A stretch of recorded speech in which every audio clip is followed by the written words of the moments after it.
Hi dear friends and subscribers. Welcome to the Cricket Happening Show with your host Ram. Unfortunately, yesterday my YouTube broadcast couldn't be uploaded, which I definitely regret, and I'm sure you will have all got my message from the social networks like Google Plus and Twitter that I couldn't actually upload the Cricket Happening Show. In fact, I did upload the cricket show yesterday. And I was really eager to give the cricket report yesterday. As I said, Mahela Jayawardene was playing the last test match of his international career, and unfortunately didn't have a good game. He was LBW for 4 pretty early on in the piece in that match. So what I'm going to do today is we are going to look at the Pakistan versus Sri Lanka match. I'm going to basically do a summary of the second day's play, because in a sense today was the day 2 in this particular test match, the final test match between Pakistan and Sri Lanka, and I'm going to do a sort of a summary here of both the days, since I couldn't actually come back to you yesterday, and then we'll look at some in fact India, who actually had a real struggle in the previous test match, and they lost to England.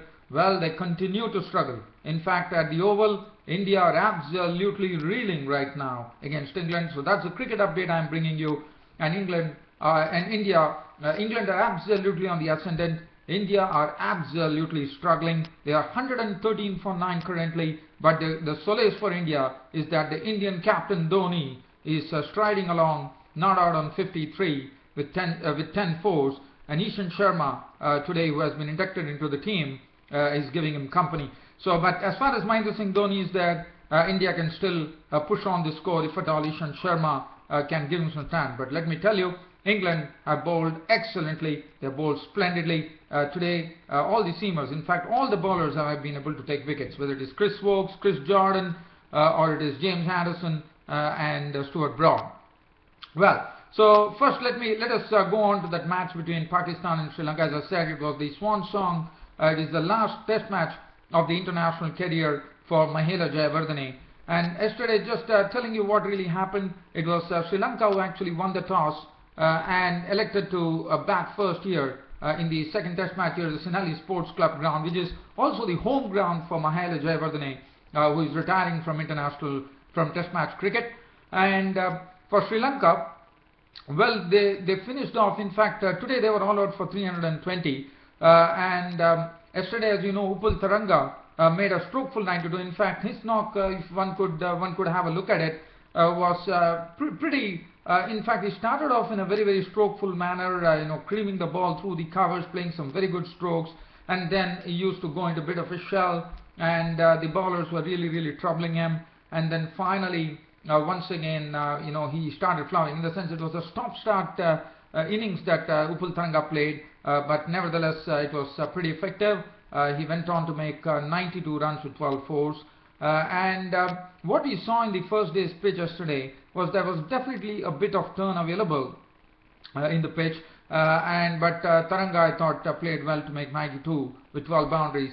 Kaushal Silva was involved into a very good opening partnership with Upul Taranga. In fact, they did not lose a single wicket before lunchtime on the first day, and Kaushal Silva contributed a solid 41 with 6 boundaries. Kumar Sangakkara was out for 22 with 2 boundaries, but Mahela Jayawardene, of whom much was expected, and the Sinhalese Sports Club ground was absolutely chock-a-block there in Colombo. But Mahela Jayawardene, unfortunately, in the penultimate innings of his international test career, in fact, disappointed, I would say, and Saeed Ajmal was the person who would have been absolutely proud of that big wicket that he got, as Mahela Jayawardene was LBW bowled Saeed Ajmal after making only 4 runs.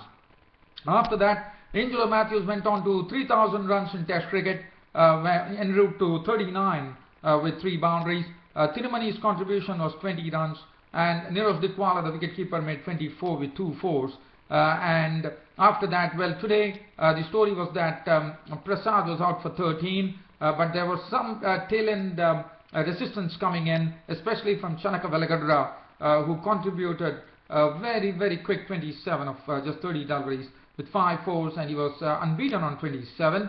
Rangana Herath was out for 17, and finally the Sri Lankan innings was totally wound up today They were all out for 320. Well, as far as the Pakistan bowling was concerned, the Pakistan bowling was absolutely in the hands of Junaid Khan, who bowled excellently, I thought. His figures read 27 overs, 6 maidens, 87 runs and 5 wickets. He really bowled magnificently. He was moving the ball at a very good pace, was getting the ball to swing, getting the ball to swing out and swing in, and he was really troubling the batsman. The man who made the comeback, Wahab Riaz, the left-arm pace bowler, also did a wonderful job on his comeback, bowling 20 overs, 3 maidens, 88 runs and 3 wickets. Abdur Rahman, 19.3 overs, 4 maidens, 1 for 53 for him, and Syed Ajmal, 33 overs, 5 maidens, 1 for 77. So the Sri Lankan innings coming to a close today, all out for 320. As far as Pakistan were concerned, well, just talking about the game today, as far as Pakistan was concerned, Pakistan started off with both the openers Khurram Manzoor and Ahmed Shahzad. Initially, we saw some very good strokes being played. In fact, Ahmed Shahzad hit 3 consecutive boundaries of the bowling of Chanaka Velagadra. Khurram Manzoor went after Damika Prasad and spanked him for 2 boundaries. And it was looking good. In fact, the partnership was really going along a bit smoothly. But at 47, Pakistan lost their first wicket when it was Khurram Manzoor who was the goner. And well, the pace bowlers, well, they bowled, but they found that they were not able to get much assistance on the pitch as what the Pakistani pace bowlers could generate. And that actually prompted the Sri Lankan captain Angelo Matthews to bring in Rangana Head, the spinners, pretty early on. And let me tell you, the day was totally dominated by the spinners, as Rangana Head went on to take a 5-wicket bag, and Dilruwan Pereira, the right-arm spinner, took 1 wicket. And only 6 wickets as Pakistan finished at close of play on the second day of this final test match here at the SSC Sports Ground in Colombo at 244 for 6. So Khurram Manzoor was the first to go, as he got an edge onto a ball from Rangana Herath that turned, and he was gone. Kot Dikwala bowled Herath for 23 with 5 fours. After that, Azhar Ali came in and joined Ahmed Shahzad. Ahmed Shahzad was the next to go, as Dilruwan Pereira had him caught very nicely by Dikwala of the bowling, and he was gone for 58. But I thought he played very steadily, and he really looked good. But unfortunately, Ahmed Shahzad's wicket was gone to Pereira after making 58 with 7 boundaries. And Azhar Ali was a victim of Rangana Herath too, as Azhar Ali was caught by Matthews of the bowling of Herath for 32 with 2 boundaries, and that made the score 122 for 3 at that particular stage. But Yunus Khan and Misbah ul Haq, the prime batsmen from Pakistan, were at the crease. But let me tell you, Rangana Herath, even though he took 5 wickets, the first 2 wickets, well, I wouldn't say they were great deliveries. But look at the deliveries that he bowled to Yunus Khan and Misbah ul Haq. They were absolutely wicket-taking deliveries. Yunus Khan had just prodded on, is a defensive prod onto the front foot. And the ball actually, Kaushal Silva, who was fielding at Silly Point, the ball hit the boot I think it was hitting the boot of Kaushal Silva, and he actually it ricocheted. The ball ricocheted. It was very smart work by Kaushal Silva, who actually probably got on the boot, and when the ball got high, he just tapped it over, and the catch was held by Niroshan Dikwala. So it requires a lot of presence of mind to do that, and so that's the reason I said one should credit that particular catch which was taken. But thanks to Kaushal Silva, who showed very good reflexes, and Dikwala took the catch, and Yunus Khan was walking back to the pavilion, caught Dikwala, bowled Herath for 13 with 1 boundary. After that, this was a real ripper from Rangana Herath, the left-arm spinner. The ball actually pitched, turned across the face of the bat of Misbah ul Haq, and Misbah ul Haq was absolutely surprised as the ball had taken the outside edge of the bat, and Niroshan Dikwala behind the stumps made no mistake, and that was the end of Misbah ul Haq. And suddenly this Pakistani innings was looking in absolute tatters at that particular stage, with the score reading 140 for 5. And then Asad Shafiq was there at the crease. He was joined in by Sarfraz Ahmed, the dapper wicketkeeper from Pakistan. And let me tell you, Asad Shafiq and Sarfraz Ahmed really, I would say they really took the initiative. They were not the ones to really, I would say in the sense they were not the ones to actually shirk any responsibility there. What they did is they basically decided that it's better for them to go on the attack, and they decided to attack the spinners. So Asad Shafiq and Sarfraz Ahmed took on the score to 233. The very enterprising partnership for the 6th wicket, and that is what really saved Pakistan for the day. Because if the score looked at 244 for 6. That was the partnership between Asad Shafiq, who looked solid, and Sarfraz Ahmed, as I said, is really showing that he is going to be the future wicketkeeper batsman for Pakistan. Once again played some very good strokes. In fact, if you look at his the way he was standing, one would have probably thought about Rashid Latif, the former wicketkeeper from Pakistan, who used to stand outside the leg stump, well, it was very good batting from Sarfraz Ahmed. He swept well, he played the spinners well, he used his feet well to the spinners, and Sarfraz Ahmed's contribution was a very useful 66. He was still there at the at close of play, unconquered on 66 of 81 dealt with 5 fours, and the partnership between Asad Shafiq and Sarfraz Ahmed realized a valuable 93 runs, with Asad Shafiq finally being dismissed by Rangana Herath, as he was clean bowled by Herath for 42 with 2 boundaries. Sarfraz Ahmed was there at close of play, not out 66. Abdur Rahman was not out on 1, and Pakistan, thanks to that partnership between Asad Shafiq and Sarfraz Ahmed, at least I would say they finished with a semblance of respectability at 244 for 6. So at least Pakistan ensured that they won't be following on. It's not the question of follow on, but I thought that partnership was very important in the context of things, which really got that innings together, and Pakistan were sitting at 244 for 6. Looking at the bowling figures, as I said, the day was absolutely dominated by the spinners. Yesterday we definitely saw some turn from right arm off spinner Saeed Ajmal, who showed some good turn. Today it was the turn of Rangana Herath. And Rangana Herath, let me tell you, he is one who really loves the Pakistani batting order. And today his figures reflected that. 25 overs, 3 maidens, 98 runs and 5 wickets, admirably supported by Dilruwan Pereira, the right arm off spinner. 14 overs, 1 maiden, 1 for 52. Prasad bowled 9 overs, 2 maidens, none for 27. Chanaka Velagadra, 15 overs, 2 maidens, none for 51. And Angelo Matthews bowled 7 overs, 1 maiden, none for 13. So that's the match situation as far as the second day is concerned here at the SSC Sports Ground here in Colombo.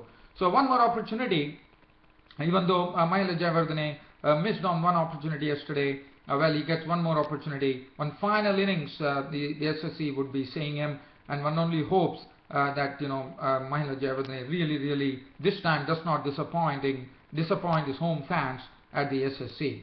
Well, so let's get on to the match between India and England. As I said, today was the start of the 5th test match, 5th Investec test match, the final test of the series between England and India. It started off at the Oval, and the toss was won by England, and England under overcast skies, the English captain Alistair Cook decided that he would be fielding first.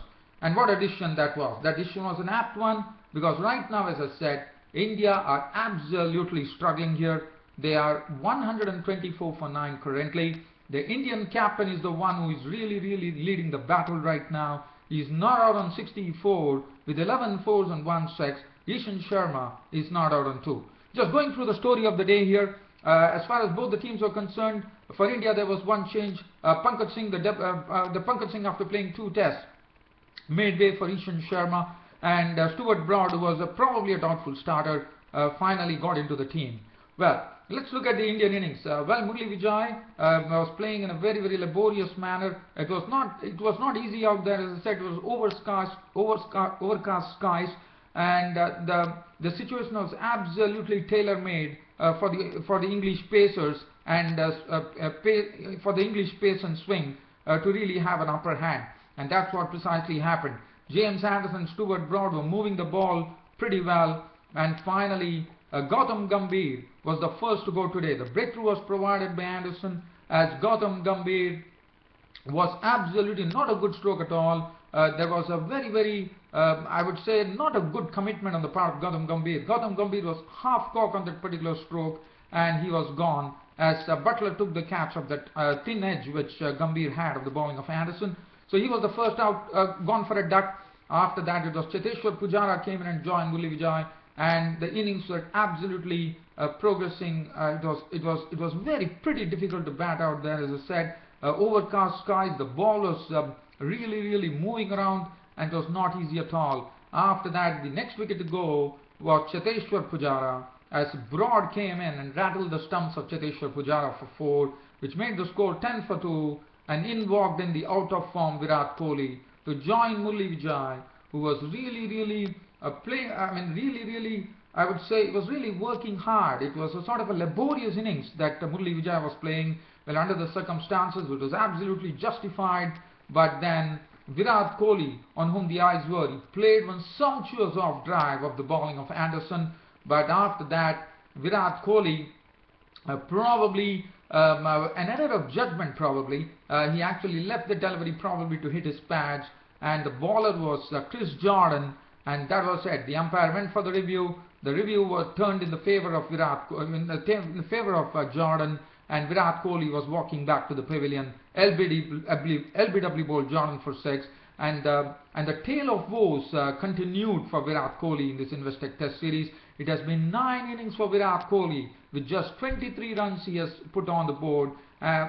This is something, against Anderson, but Virat Kohli has not got a single 50 in 9 Test innings, and that is something, as I said, the prime batsman now after Sachin Tendulkar's retirement, and Virat Kohli has been finding it pretty difficult. Life has been pretty difficult for Virat Kohli in England, and Virat Kohli was gone. LBW bowled Chris Jordan, and Jordan was absolutely ecstatic, and why not? He has been finding it difficult to really hit his straps. He's not been getting the wickets, but today here he was picking up the wicket of Virat Kohli. LBW bowled Jordan for 6. So that was the first wicket. So that was the wicket of Virat Kohli, the most important wicket. But for a change, one thing that happened differently was that it was not the man who actually took his wicket every time he bowled. That was not James Anderson. It was Chris Jordan who picked up his wicket.